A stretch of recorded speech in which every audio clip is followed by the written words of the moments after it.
மக்கள் வணக்கம். தமிழக சட்டசபை தேர்தல் விறுவிறுப்பாக கடந்த ஏப்ரல் 23 நடந்து முடிந்தது. கிட்டத்தட்ட இதுவரை தமிழ்நாட்டில் வரலாற்றில் இல்லாத 85% அளவுக்கு வாக்குப்பதிவு நடந்தது என்று குறிப்பிடத்தக்கது.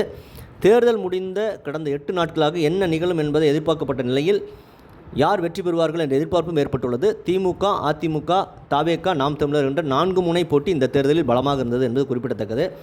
தேர்தல் முடிவுகள் தொடர்பாக பிந்தைய வந்த கருத்து கணிப்புகளும் மக்களிடையே மிகப்பெரிய குழப்பத்தை ஏற்படுத்தியுள்ளது. இதில் குழந்தைகளும் விதிவிலக்கல்ல. கடந்த காலங்களில் அரசியல் என்றால் என்னவென்றே தெரியாத குழந்தை பருவம் மற்றும் போதிய அரசியல் புரிதல் இல்லாத இளைஞர்கள் கூட இந்த சட்டசபை தேர்தல் அரசியல் புரிதலையும் அரசியல் ஆர்வத்தையும் ஏற்படுத்தியுள்ளது. அந்த அளவுக்கு அரசியல் ஆர்வம் குழந்தைகளிடையே ஏற்பட்டுள்ளது.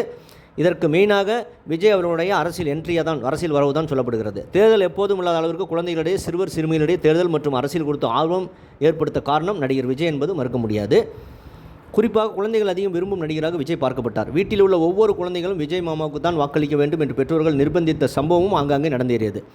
இது மட்டுமல்லாமல் வெறித்தனமாக இளைஞர்கள் விஜய் மீது கொண்ட ஆர்வமும் பெண்கள் விஜய்க்காக எத்தனையும் இழக்க தயார் என்ற வசமும் சோசியல் மீடியாவில் வந்த வண்ணமே இருந்தது. நல்ல அனுபவசாலிகள், அரசியல் தெரிந்தவர்கள், நாட்டு நடப்பு அறிந்தவர்கள் வெற்றி தோல்வியை சகஜமாக எடுத்துக்கொண்டு கடந்து செல்வது வழக்கம். ஆனால் இன்றைய இளைஞர்கள் ஒரே குறிக்கோளுடன் விஜய் வெற்றி பெற்றே ஆக வேண்டும், இல்லை என்றால் என்ன அப்படின்னு ஒரு மனநிலையில் இருக்கிறார்கள். அந்த அளவுக்கு விஜயின் பாதிப்பு அதிகரித்துள்ளது. நாளை மே 4 அன்று தேர்தல் முடிவு வெளிவந்துள்ள நிலையில் எதிர்பாராத விதமாக விஜய் வெற்றி வாய்ப்பு பின்தங்கினால் குழந்தைகள் மனநிலை என்ன ஆகும் என்பதுதான் குழந்தைகள் நல ஆர்வலரின் கருத்தாக இருக்கிறது. இது குறித்து அவர்கள் கூறிய போது, குழந்தைகள் எப்போதும் ஒரு விஷயத்தை அடைய வேண்டும் என்றால் அதற்கு பிடிவாதமாக இருப்பார்கள். அதற்கு அவர்கள் எந்த வித நிலைக்கும் செல்வார்கள். அதனுடைய பிரதிபலன் தவறாக சரி என்பது யோசிக்க மாட்டார்கள். இது போன்ற நிலையில் தற்போதுள்ள தேர்தல் முடிவுகள் குழந்தைகள் மற்றும் இளைஞர்களின் மன அழுத்தத்தை பாதிக்கும் என்பதால் பெற்றோர்கள் தான் இதற்கு ஆன வினையை காண வேண்டும், அவர்கள் தான் தயாராக இருக்க வேண்டும் என்று சொல்லியிருக்கிறார்கள். தேர்தல் நேரத்தில் முடிவு அறிவிக்கும் போது தங்கள் குழந்தைகளின் செயல்பாடுகள் என்ன என்பதை, அவர்கள் நடவடிக்கை எண்ணங்கள் என்பதை, எப்படி இருக்க பேசுகிறார்கள் என்பதை எல்லாவற்றையும் அறிந்து அவற்றுக்கு பெற்றோர் தான் அறிவுரை கூற வேண்டும் என்று அவர்கள் சொல்லியிருக்கிறார்கள். அவர்களை தங்கள் அருகில் அமர வைத்து வெற்றி தோல்வி என்பது சகஜம், இது அரசியலிலும் நடக்கும் என்பதை அவர்களுக்கு புரிய வைக்க வேண்டும். மன இறுக்கத்திலிருந்து மீள வைக்க முடியும், அதாவது பெற்றோர்கள் தான் செய்ய வேண்டும் என்று சொல்லியிருக்கிறார்கள்.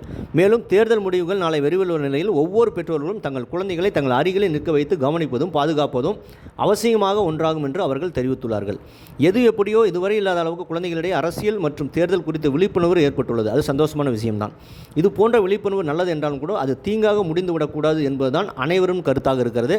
அதை தான் குழந்தைகள் நல ஆர்வலர்களும் சொல்லியிருக்கிறார்கள். ஏற்கனவே ஒரு வாரத்துக்கு முன்பு ஓய்வு பெற்ற உயர்நீதிமன்ற நீதிபதி திரு கிருபாகரன் அவர்களும் இதே கருத்து தான் வலியுறுத்தியிருந்தார். ஆகவே பெற்றோர்கள் தங்கள் குழந்தைகளுக்கு வெற்றி தோல்வியை எடுத்துக் கூற வேண்டியது அவர்களுடைய பொறுப்பாக இருக்கிறது. இது அரசியலும் நடக்கும். விஜய் அவர்கள் வெற்றி பெற்றால் சந்தோஷம்தான். தோல்வி அடைந்தாலும் அவர் இன்னும் கட்சிக்கு எவ்வளவு பெரிய தூரம் செல்ல வேண்டி இருக்கிறது என்பதை குழந்தைகளுக்கு புரிய வேண்டியது பெற்றோர்களின் கடமை. கடந்த 5 ஆண்டு கால திமுக ஆட்சியின் அத்தனை கொடுமைகளும் தமிழ்நாட்டு பெண்கள் நன்கு உணர்வார்கள். ஆகவே எந்த வகையான இலவசத்துக்கும் அடிபணியாமல் நேர்மைக்கு வாக்களித்தார்கள் என்று நம்புவோம். நாளை முடிவு வரை காத்திருப்போம். இதை பற்றி உங்கள் கருத்து என்பதை கமெண்ட் செய்யுங்க. சேனலை ப்ளீஸ் சப்ஸ்கிரைப் அண்ட் ஷேர் செய்யுங்கள். நன்றி, வணக்கம், ஜெய்ஹிந்த். ஒரு சாக்லேட்டோ இல்லை ஏதாவது ஒரு கிண்டர் ஜாய் வேணும் அப்படின்னா அழுது அடம் பிடிச்சி சக்ஸஸ் பண்ணிடுறீங்கல்ல. அந்த மாதிரி உங்களுக்கு ஏதாவது ஒரு ட்ரெஸ் வேணும்னா அழுது அடம் பிடிச்சி சக்ஸஸ் பண்ணிடுறீங்களே. அந்த மாதிரி உங்களுக்கு பிடிச்ச இந்த விஜய் மாமாவுக்காக, இந்த விஜய் மாமா ஜெயிக்கணுன்றதுக்காக, நம்ம தமிழ்நாடு ஜெயிக்கணுன்றதுக்காக உங்க வீட்டில் இருக்கிற உங்களுடைய அம்மா, அப்பா, சித்தி, சித்தப்பா, பெரியப்பா, பெரியம்மா, ஒவ்வொரு வீட்டில் இருக்கிற ஓட்டு போடுற வயசுல இருக்கிற அண்ணா, அக்கா எல்லாருக்கிட்டையும் விசில் சின்னதுக்கு ஓட்டு போட சொல்லுங்க. சப்போஸ் யாராவது ஓட்டு போடாம வீட்டில் உட்கார்ந்துட்டு இருந்தாங்கன்னா அவங்க காதலியே போய் அன்பா விசில ஊதி ஓட்டு போட ஓட வைங்க. விசிலுக்கு ஓட்டு போடுற வரைக்கும் விடாதீங்க.